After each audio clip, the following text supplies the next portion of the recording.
이제 베이징 올림픽, 동계 올림픽이 한창 진행 중에 있습니다. 한창 진행 중에 있는데 오늘 이 요즘에 그 베이징 올림픽의 그 쇼트 프로그램이죠. 쇼트트랙의 경기로 인해서 우리 국민들이 큰 분노를 가지고 바라본 사건들이 있었음을 우리가 보게 됩니다.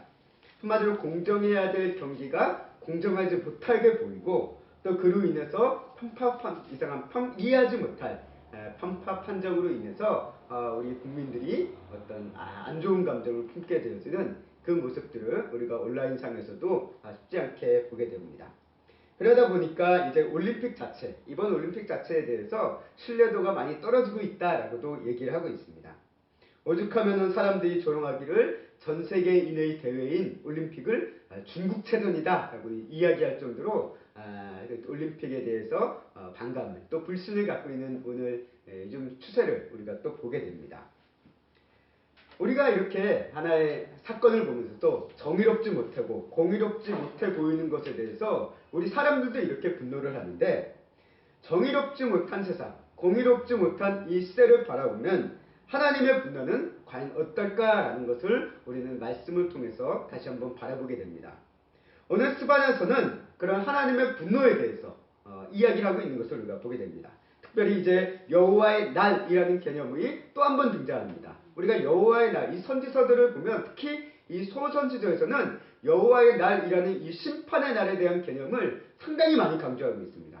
그 중에 이제 또 가장 대표적으로 그것을 강조했던 선지서를 꼽는다면 요엘서가 여호와의 날에 대해서 이야기하고 있고요. 또 오늘 마찬가지로 스바냐서 역시 여호와의 날에 대해서 이야기하고 있는 것을 우리가 봅니다. 그럼 요엘서와 스바냐서는 같은 여호와의 날을 대해서 다루고 있는데 무엇이 다를까라고 얘기한다면 시기가 다르다라는 거죠.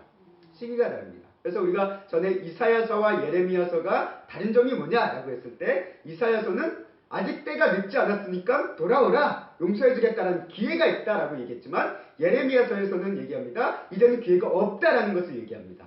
너희가 심판을 당할 것이고 그에 대한 대가를 치를 것이다 라는 얘기가 이 예레미야서에 담겨있는 이런 차이가 있던 것처럼 이 요엘서와 스바냐서도 마찬가지입니다. 하나님의 날에 여호와의 날에 대한 이야기를 다루고 있지만 차이점은 기회가 있냐 하나님께서 돌이켜줄 수 있는 기회가 있느냐 없느냐의 차이라는 거예요. 스바냐서에서는 이제 그 기회가 없습니다. 돌아오라 라고 얘기는 하고 있지만 돌아옴을 통해서 하나님께서 그 진노를 잠재울 수 있냐? 아니에요. 돌아왔지만 너희는 그래도 그 벌을 받아야 된다라는 것을 이야기하고 있는 것이 스바냐서를 통해서 이야기가 되어지는 것을 보게 됩니다.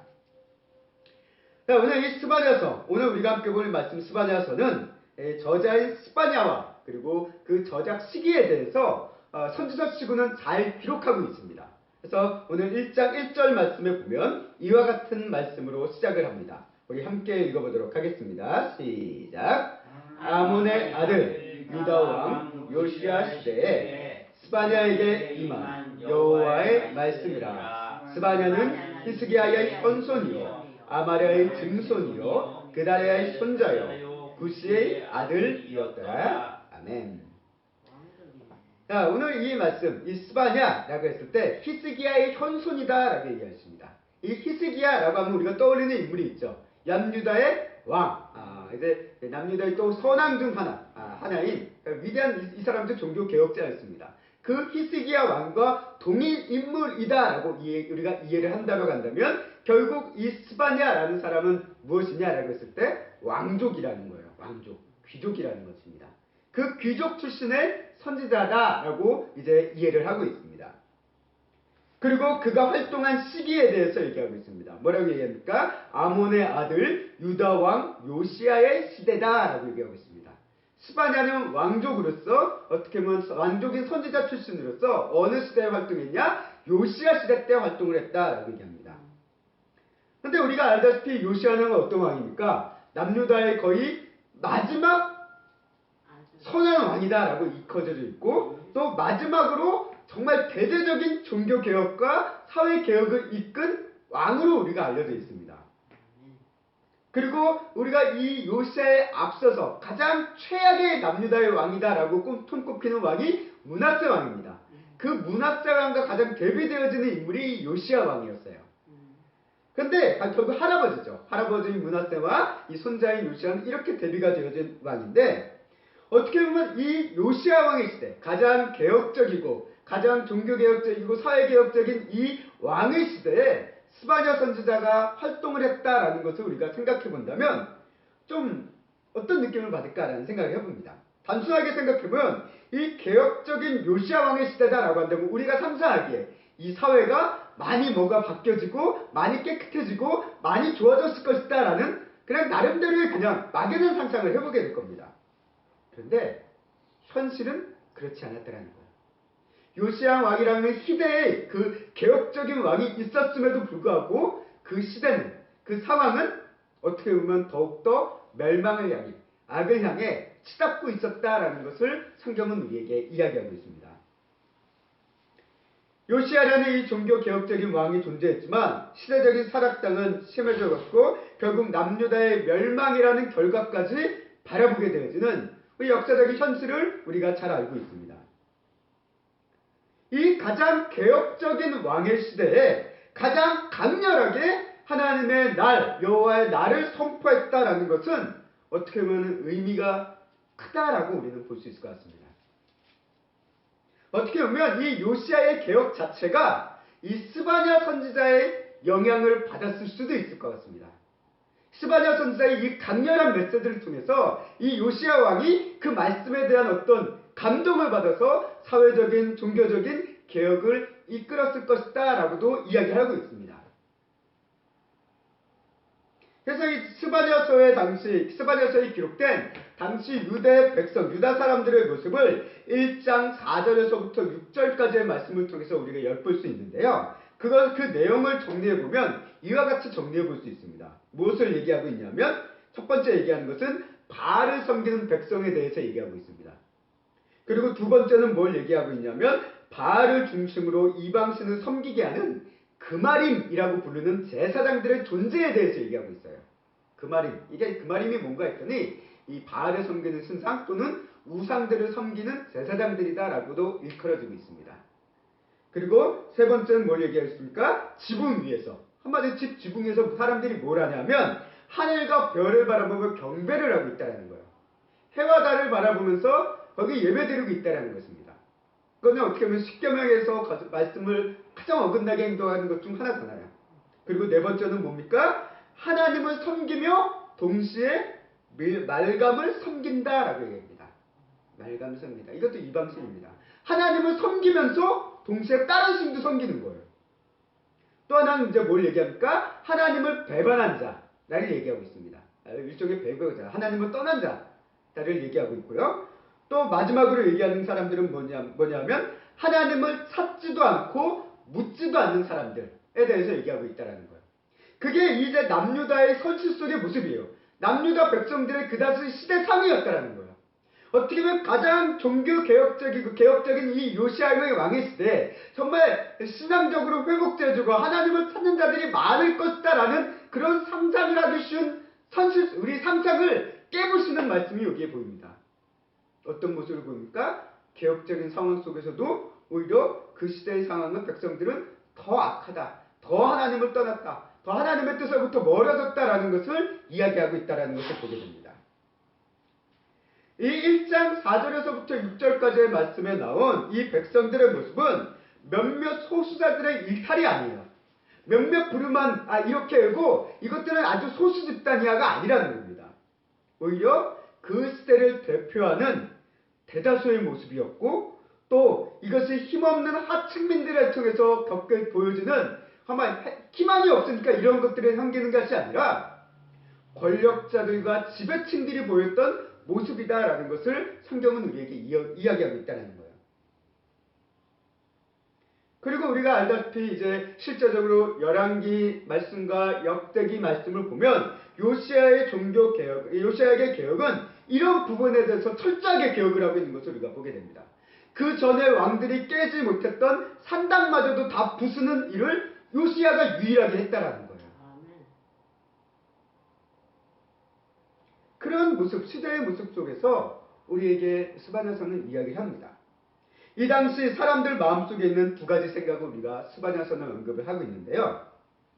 이런 사람들 속에 있는 마음, 어떤 마음일까요? 첫 번째 1장 12절 말씀 함께 읽어보도록 하겠습니다. 시작. 그때 내가 예루살렘에서 찌꺼기같이 가라앉아서 마음속에 스스로 이르기를 여호와께서는 복도 내리지 아니하시며 화도 내리지 아니하시리라 하는 자를 등불로 두루 찾아 벌하리니. 아멘. 그 당시 사람들의 마음속에 어떤 생각이 있었냐라고 했을 때 하나님은 복도 내리지 않고 화도 내리지 않는 분이다 라고 얘기하고 있다는 거예요. 이건 다른 말로 표현하면 뭐냐면 하나님은 우리의 인생에 전혀 영향이 없는 분이다라는 거예요. 아무런 영향도 미치지 못하는 그런 존재일 뿐이다라는 겁니다. 이게 이런 생각이 스바냐 시대만의 특별한 생각이었을까요? 아니요. 오늘 이 시대를 살아가는 우리 현대인들 마음 가운데 오히려 이런 생각을 더 많이 발견할 수 있습니다. 하나님에 대해서는 나름대로 인정을 해요. 신의 존재에 대해서 모르니까 명확하게 얘기할 수는 없으니까 그래도 신의 존재에 대해서 어렴풋이는 인정을 합니다. 그런데 그 신이 내 인생에, 내 삶에, 또 이 세상 속에 역사하지는 못한다라고 생각한다라는 거예요. 하나님이라는 이름은 있는데 그 하나님은 내 인생을 주관하지도 않고 내 인생에 영향을 끼치지도 않고 이 세상의 주관의 어떤 흐름을 막을 수 있는 그런 분이 아니다라는 거예요. 다시 말해 하나님은 계시지만 그 하나님이 세상 법칙을 만들어 주시고 세상의 어떤 법칙에 대해서 흘러가게 놔둔 다음에 그냥 내버려 두시는 분이라는 거죠. 한마디로 공장의 기계가 돌아가면 자동으로 그냥 다 돌아가듯이 작동 스위치만 딱 눌러두고 하나님은 팔짱 끼고 보고 계시는 하나님이다라고 이해를 한다라는 거예요. 이거를 신학적으로는 이신론이라고 얘기합니다. 이신론. 하나님은 계시지만 우리의 삶에 영향을 끼치지 못하는 하나님. 그런데 성경은 이런 관점을 철저하게 거부합니다. 성경은 항상 뭘 얘기합니까? 하나님은 살아계신다 라고 얘기하고 있고 그 하나님은 우리와 더불어 이 세상을 주관하시고 우리의 삶에 역사하시는 분이다라는 것을 끊임없이 강조하고 계신다라는 거예요. 그게 성경의 핵심이에요. 하나님이 계시며 그 하나님이 우리 가운데 계신다. 우리와 함께 계신다. 우리의 삶의 모든 것들을 인도하시고 세상의 모든 역사를 주관하시는 하나님이시다라는 것을 성경은 끊임없이 강조하고 있다는 거예요. 이런 하나님을 얘기하고 있습니다. 스바냐서도 오늘 마찬가지입니다. 오늘 스바냐서 1장 말씀을 우리가 시작을 딱 보면 무슨 얘기부터 하냐면 하나님께서 세상의 모든 것을 진멸하겠다라는 말씀부터 시작을 하십니다. 세상의 모든 것들을 진멸하겠다. 모든 것들을 멸하겠다라고 말씀하세요. 이 말씀에 대한 관점은 결국 무엇입니까? 하나님이 멸하시겠다는 어떻게 보면 무서운 선언이지만 이 말씀 속에 담겨있는 관점은 뭐냐면 하나님께서 세상의 모든 역사 가운데 개입하실 수 있는 분이다라는 것을 우리에게 보여주고 있다는 거예요. 화도 내리지 아니하시고 복도 내리지 않는 분이 아니라 화와 복을 모두 다 주관하시는 하나님이시다라는 것을 스바냐 선지자는 1장을 보내서 그것을 이미 선포하면서 들어가고 있다는 거예요. 또 이 스바냐서 말씀을 통해서 이 당시 사람들이 가지고 있는 두 번째 생각, 그것은 무엇이냐면 스바냐서 1장 18절 말씀에 나와 있습니다. 우리 함께 읽겠습니다. 시작.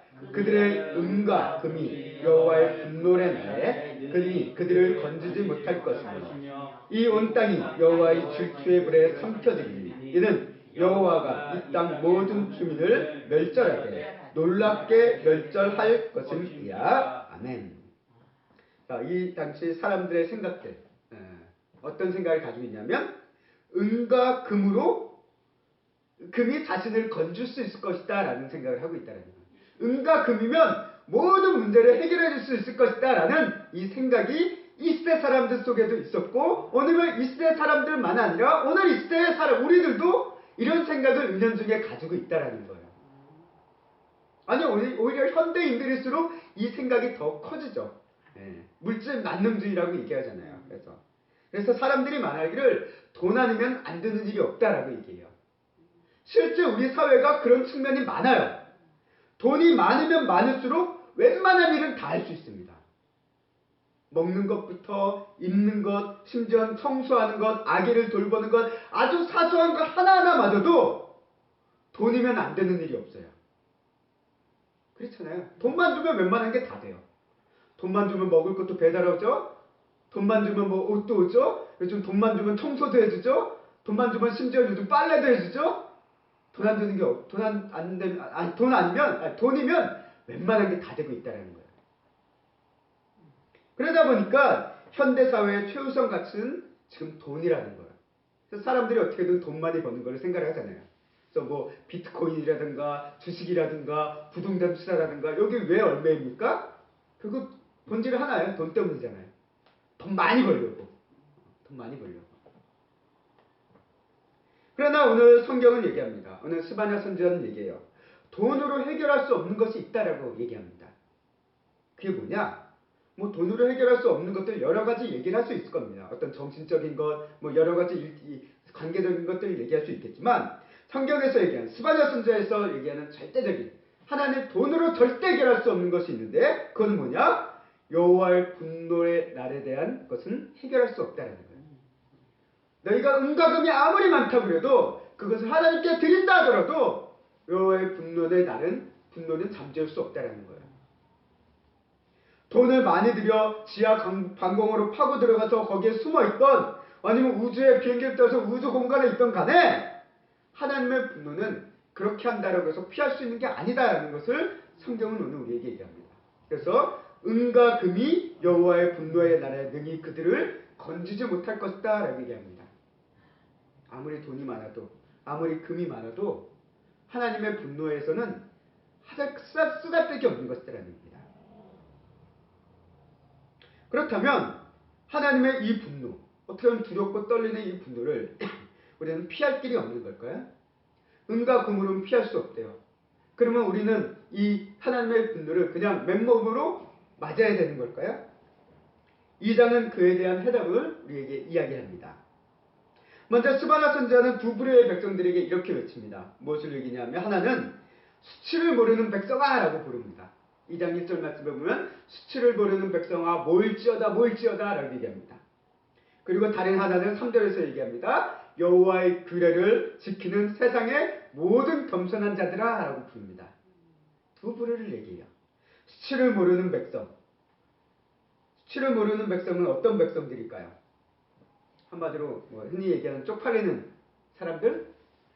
창피스러운 일을 하는 사람들을 얘기하는 걸까요? 성경에서는 이 수치를 모르는 백성들, 이것을 이제 유다 백성들을 일단 지칭을 하고 있습니다.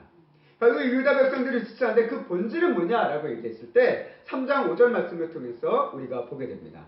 3장 5절 말씀 함께 읽겠습니다. 시작.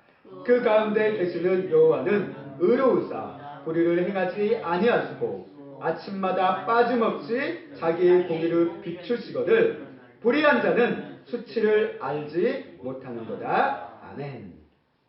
불의한 자는 수치를 알지 못한다라고 얘기합니다. 수치를 알지 못하는 백성은 누구냐? 불의한 자래요. 근데 뭐 때문에 불의한 자냐라고 했을 때 오늘 말씀 3장 5절 말씀 얘기합니다. 이 하나님의 은혜를 깨닫지 못하는 자들이 결국 불의한 자들이라는 거예요. 하나님은 어떤 하나님입니까? 오늘 말씀 5절이 얘기합니다. 아침마다 빠짐없이 자기의 공의를 비추시는 분이다 라고 얘기합니다. 매일매일의 삶 가운데 역사하시는 하나님이라는 거예요. 우리의 삶에 복도 화도 내리지 않은 무관심한 하나님이 아니라 매일매일 우리의 삶을 바라보시며 우리의 삶에 말씀하시고 인도하시고 은혜를 베풀어 주신 그 하나님의 은혜가 우리의 삶에 있는데 그것을 알지 못하는 자들, 그런 자들이 바로 수치스러운 자들이다라고 오늘 이야기하고 있는 것을 보게 됩니다. 결국 이런 수치스러운 하나님의 은혜를 알지 못하는 자들은 결국 어떤 부류를 얘기하고 있냐? 그게 1장에 앞서 나왔던 진멸하고자 하는 부류에 대한 이야기였다는 거예요. 바알을 섬기고 그마림의 제사장들을 따르고 지붕 위에서 해와 별을 경배하고 하나님을 섬긴다고 하면서 말곰도 섬기고 하나님을 찾지도 않고 따르지도 않고 하나님을 배교하고 이런 사람들을 모두 지칭하고 있다는 거예요. 한마디로 죄악의 백성들을 얘기하고 있습니다. 그런 자들을 향해 하나님께서는 모이라 얘기합니다. 하나님은 어떤 분입니까? 오늘 말씀이 얘기합니다. 날마다 빠짐없이 우리에게 은혜를, 공의를 비추시는 분입니다. 그런데 우리는 이를 알지 못해요. 아니, 이를 잊으면서 살아갈 때가 더 많습니다. 결국 수치를 모르는 백성, 누구냐? 이 당시에 남유다 백성들을 얘기하고 있지만 오늘 이 시대를 살아가는 우리이기도 하다라는 거예요. 우리가 매일매일을 살아가면서 하나님의 은혜를 잊어버릴 때가 언제나 많습니까? 매일매일을 살아가면서 하나님께서 내 삶에 복도 내리지 아니하고 화도 내리지 아니하는 아무 나라는 관계없이 아무런 영향을 미치지 못하는 하나님이라고 생각하면서 살아갈 때가 우리에게 얼마나 많이 있습니까? 그런 자들을 향해 오늘 얘기하고 있다는 거예요. 그러나 성경은 오늘 분명히 얘기합니다. 내가 힘들어도, 내가 불안해도, 두려워도 하나님의 은혜는 늘 우리에게 비춰주고 있다라는 것을 오늘 스바냐 선지자는 우리에게 인식시켜줍니다. 아침마다 빠짐없이 자기의 공의를 비추시는 하나님. 아침마다 빠짐없이. 이게 참 놀라운 얘기잖아요. 아침마다 빠짐없이. 아침마다라고 하면 뭐 매일 한데 빠짐없이라는 것은 누구에게라도 항상 변함없다라는 겁니다. 이런 수치를 모르는 백성들에게 주어진 메시지는 무엇입니까? 단 하나입니다. 모일지어다 모일지어다 라고 얘기합니다. 모이라 모이라 라고 얘기합니다. 어디에 모입니까? 무엇을 위해서 모입니까? 스바냐서 2장 3절 말씀 함께 이거 다시 한번 읽겠습니다. 시작. 여호와의 규례를 지키는 세상의 모든 겸손한 자들아, 너희는 여호와를 찾으며 공의와 겸손을 구하라. 너희가 혹시 여호와의 분노의 날에 숨김을 얻으리라. 아멘. 하나님의 규례를 지키는 세상의 모든 겸손한 자들. 이 사람들은 결국 뭘 얘기합니까? 믿음의 자녀들을 얘기해요. 얘들은 추구해야 되는 것이 있습니다. 무엇을 추구합니까? 하나님을 찾는 것이에요. 공의와 겸손을 구하는 것입니다. 이것을 위해 우리는 하나님 앞에 모이는 거예요. 어느 수치를 모르는 백성, 또 여호와의 규례를 지키는 이 두 부류, 어떻게 보면 대비되어지는 두 부류지만 이들이 추구해야 되는 것은 같습니다. 무엇입니까? 하나님 앞으로 모이는 거예요. 하나님 앞에 모이는 겁니다. 하나님을 찾기 위해 모이는 것입니다. 하나님의 뜻 안에 살기 위해서 모이는 것이다 라는 것을 성경은 우리에게 얘기합니다. 오늘 우리도 마찬가지입니다. 우리도 하나님을 찾아야 됩니다. 하나님을 찾기 위해 모여야 됩니다. 하나님께 부르짖어야 되고 하나님을 바라봐야 됨을 오늘 스바냐 선지자는 우리에게 이야기하고 있다는 거예요. 하나님의 부르심은 항상 누구를 향한 부르심입니까? 하나님을 잊은 자들을 향해서 부르심이라는 거예요. 하나님을 알고 하나님을 찾는 자들을 향해 하나님께서는 부르시지 않습니다. 왜? 그들이 이미 하나님을 알고 있으니까. 물론 그들을 안 부른다는 건 아니에요. 말씀하시고 역사하시지만 하나님이 찾는 자들은 무엇입니까? 잃어버린 양 한 마리를 찾기 위해서 99마리의 양을 내버려 두고 막 찾아다니는 그 목자의 비유를 예수님께서 하신 것처럼 하나님께서 찾으시는 자들은 결국 하나님을 잊으며 살아가는 죄인된 백성들을 하나님께서는 찾으신다라는 거예요. 그들을 부르신다라는 거예요. 그들이 모이기를 원하신다라는 겁니다. 그런데 실제는 어땠을까요? 실제는 이렇습니다. 3장 2절 말씀 함께 읽겠습니다. 시작. 그가 명령을 듣지 아니하며 교훈을 받지 아니하며 여호와를 의뢰하지 아니하며 자기 하나님에게로 가까이 나아가지 아니하였도다. 아멘. 실상은 어떻습니까? 수치를 모르는 백성들아 하나님 옆에 모일지어다 얘기했는데 오늘 말씀이 얘기합니다. 듣지 않고 받지 않고 의뢰하지 않고 하나님을 가까이 가지 않았다라고 합니다. 하나님을 찾지도 않고 하나님을 바라보지도 않고 하나님 옆에 모이지도 않았다라는 거예요. 그게 스바냐 당시의 시대의 사람들의 모습이었다는 겁니다. 결국 이러한 일들이 만연했기 때문에 하나님의 분노의 날이 남유다에 임하게 되어졌고 남유다에 향하게 되어졌고 그 남유다의 멸망이라는 심판을 이들이 받게 되었음을 성경은 우리에게 이야기합니다. 근데 한 가지 여기 우리가 말씀 가운데 흥미로운 것이 하나가 있습니다. 2장 3절 말씀에 보면 이렇게 얘기합니다. 스바냐서는 우리가 하나님을 찾는 그 행위 자체가 우리가 구원에 건져주는 절대 조건은 아니다라는 것을 우리에게 얘기합니다. 오늘 2장 3절 말씀에 보면 얘기합니다. 너희가 혹시 여호와의 분노의 날에 숨김을 얻으리라 라고 얘기하고 있는 부분이 있는데요. 이거를 세번역으로 보면 이렇게 번역하고 있습니다. 주님께서 진노하시는 날에 행여 화를 피할 수 있을지도 모른다 라고 얘기하고 있다는 거예요. 우리가 그 하나님의 분노 앞에 하나님 앞에 모여 하나님께 찾아요. 우리가 공의를 회복하고 정의를 실행하며 하나님 앞에 나아갔을 때 나의 그런 삶의 모습이 절대적으로 100% 내 구원을 약속해주는 열쇠는 아니라는 거예요. 여호와의 날에 우리 공로와 행위가 하나님으로부터 그런 하나님의 분노에 진노에 대한 진노로부터 우리를 숨겨주는 절대 조건은 아니다라는 거예요. 그럼에도 불구하고 수반하는 얘기예요. 혹시라도 하나님께서 우리의 이런 간절한 모습을 보시고 조금이라도 생각하실 수 있는 가능성이 있지 않겠느냐라는 얘기로 하고 있다는 거예요. 하나님의 은혜를 조금이라도 얻고자 하는 그 간절함. 그 대표적인 예가 하나가 있는데 그게 뭐냐면 다윗을 통해서 봅니다. 우리가 다윗이 밧세바로 인해서 죄를 짓잖아요. 그 죄로 인해서 두 사람 사이에 태어난 아이가 죽게 됩니다. 병들어 죽게 됩니다.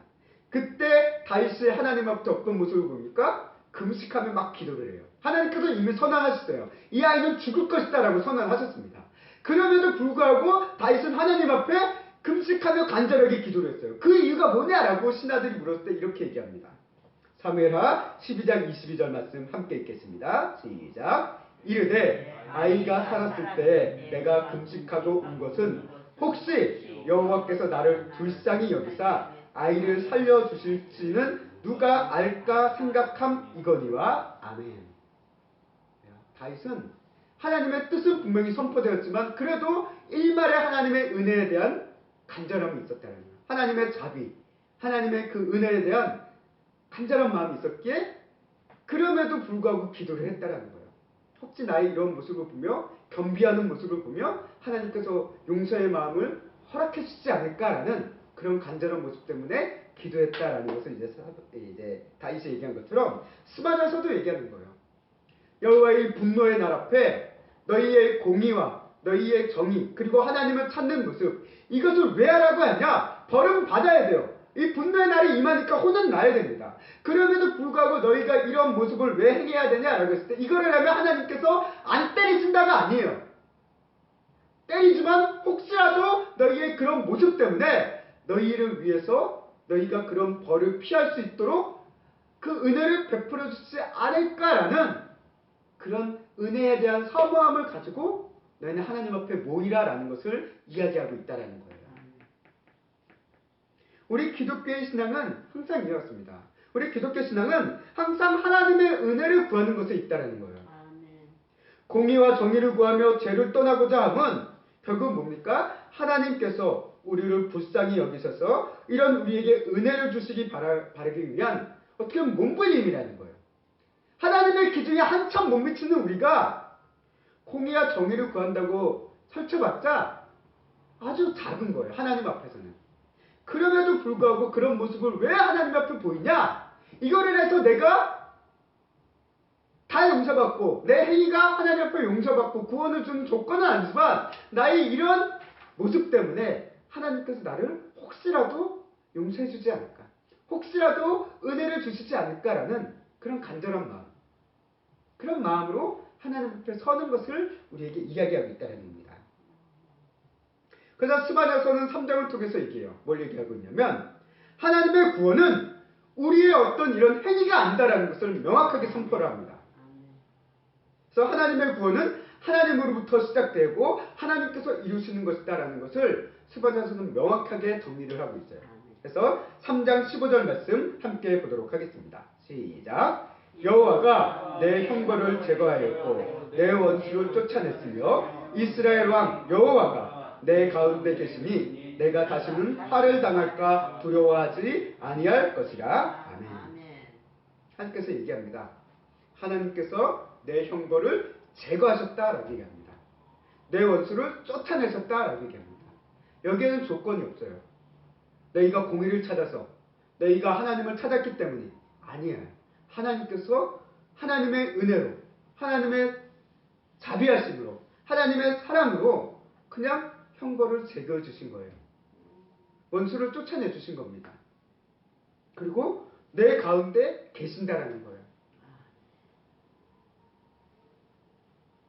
그래서 3장 17절 말씀으로 이제 이해합니다. 우리 3장 17절 말씀 함께 읽겠습니다. 시작. 너희 하나님 여호와가 너희 가운데에 계시니 그는 구원을 베푸실 전능자이시라. 그가 너로 말미암아 기쁨을 이기지 못하며 너를 잠잠히 사랑하시며 너로 말미암아 즐거이 부르며 기뻐하시리라 하리라. 아멘.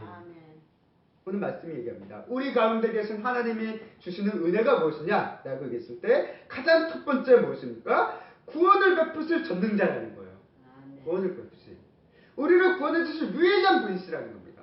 화도 주지 않고 복도 내지 않은 그런 무관심, 아무런 영향을 끼치지 못하는 그런 존재가 아니라 우리를 구원해 주실 수 있는 유일한 전능자 하나님이시다라는 것을 우리에게 이해합니다. 그분이 우리 가운데 계신다라는 거예요. 우리 안에 계신다라는 거예요. 우리와 함께 계신다라는 거예요. 그런 그분이 우리를 이제 어떻게 바라보고 계십니까? 첫 번째 얘기합니다. 우리를 기뻐하신다라고 얘기합니다. 두 번째 얘기합니다. 우리를 사랑하신다라고 얘기합니다. 세 번째는 우리를 즐거이 부르신다라고 얘기합니다. 네. 여기에는 어떤 조건이 없어요. 너희가 착한 일을 해서, 너희가 공의를 찾아서, 너희가 내 앞에 나를 찾았기 때문이 아니라 하나님께서 구원해 주셨기 때문에 그런 너희를 그냥 하나님께서 기쁨으로 바라보시는 거예요. 하나님께서 사랑하시는 거예요. 하나님께서 즐거워하시는 거예요. 그게 하나님께서 우리에게 주시는 놀라운 은혜라는 겁니다. 이게 스바냐서가 얘기하는 여호와의 날에 대한 이야기예요. 하나님의 심판이 있지만 동시에 하나님의 회복과 구원의 놀라운 역사가 함께하는 그 은혜를 스바냐서는 우리에게 이해합니다.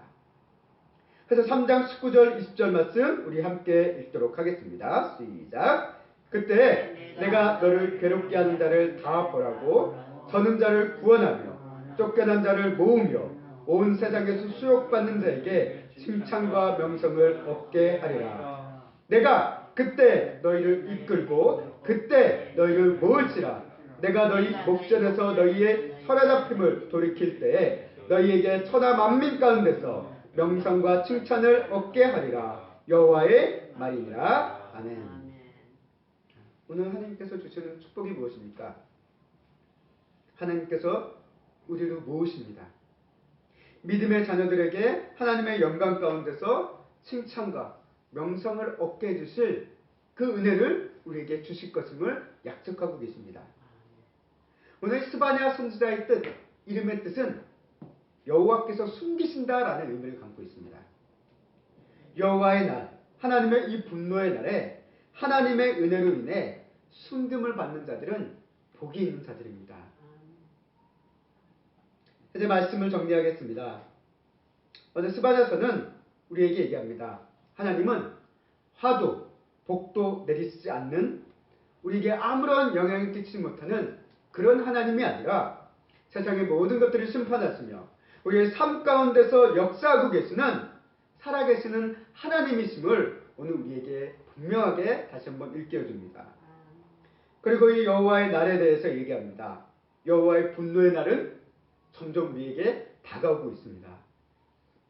이 날은 공상속의 날이 아니라 반드시 임할 심판의 날임을 성경은 우리에게 얘기합니다. 그리고 우리는 이 두렵고 떨리는 이 여호와의 날을 생각하며 이제는 우리는 모여야 한다는 것을 성경은 강조합니다. 수치를 모르는 백성들아 모일지어다 모일지어다 백성들아 모일지어다 라고 얘기하고 있습니다. 히브리서 10장 25절 말씀 우리 함께 보도록 하겠습니다. 오늘 말씀 여기 화면에는 없는데요. 히브리서 10장 25절 말씀은 제가 읽도록 하겠습니다. 모이기를 패하는 어떤 사람들의 습관과 같이 하지 말고 오직 권하여 그 날이 가까움을 볼수록 더욱 그리하자라고 얘기합니다. 그 날이 무슨 날입니까? 하나님의 심판의 날입니다. 히브리서에서 말하는 그 날도 이 하나님의 심판의 날을 얘기하고 있습니다. 그 날이 가까울수록 우리는 더욱 모여야 됩니다. 스바냐 선지자들이 시를 모르는 백성들, 하나님을 떠난 백성들이 모여서 다시 하나님을 찾고 하나님 앞에서 삶을, 정의와 공의의 삶을 회복하기를 원하는 것처럼 우리도 하나님 앞에 모여 하나님의 은혜 가운데로 나아가는 삶을 살기를 오늘 성경은 우리에게 얘기합니다. 새롭게 성도 여러분, 하나님의 은혜와 자비와 사랑을 바라십시오. 공의와 겸손한 삶의 모습으로 하나님 앞에 모이십시오. 나의 공로와 수고가 아닌 전적인 하나님의 은혜의 구원인 예수님의 십자가의 고난과 부활의 능력을 우리가 믿는 믿음으로 모이는 우리 귀한 소영교회와 또 성도님들과